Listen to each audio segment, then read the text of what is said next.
Plabennec-Pontivy, deux équipes aux antipodes du classement général, la première jouant pour la montée et la seconde pour le maintien. Du coup, la rencontre paraissait pour le moins déséquilibrée et donc à la portée des Nord-Finistériens avant l'entame de cette 28e journée de championnat. Mais l'analyse d'avant-coup d'envoi, comme bien souvent en pareil cas, s'est finalement avérée fausse. Les Léonards ont dû cravacher ferme et sortir les tripes, plutôt 3 fois qu'une, pour s'imposer dans les toutes dernières minutes. Une formation pontivienne, pas phénoménal, loin de là, mais qui n'a jamais abdiqué et qui, avec plus de réalisme, notamment dans les 25 premières minutes de la seconde période, aurait pu se mettre à l'abri et faire le hold-up parfait sur la pelouse de Kerveguen sans que les joueurs de Franck Cardiles n'eurent pu crier au scandale tant ils ont été amorphes durant ce créneau.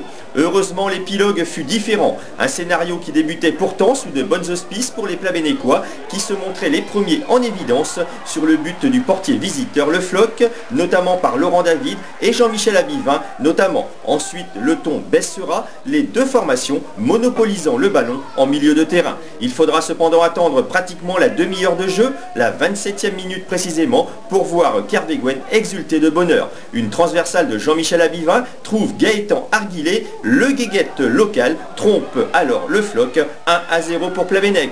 L'équipe de Cardiles va ensuite multiplier de belles créativités, mais sans parvenir à doubler la mise. Un petit manque de réussite, comme sur cette dernière action de la première période, où le tir lobé du capitaine Abivin, en super forme depuis 4 rencontres, atterrit sur la transversale.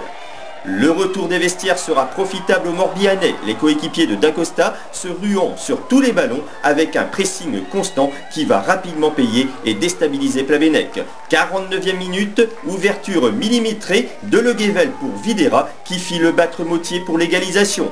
Dans la foulée, celui-ci trouve à nouveau les filets locaux, mais le petit filet, ouf de soulagement, Plabennec a transpiré à chaudes gouttes et va encore le faire sur 3 autres tentatives des visiteurs. Mais le score reste identique. Le chrono égrène les minutes et Plab n'arrive toujours pas à forcer le passage. Arrive alors l'entrée en jeu de Maxime Boulin. L'attaquant va redonner du tonus et mettre le feu dans la défense pontivienne. Plab reprend de l'ardeur et le public pousse ses protégés.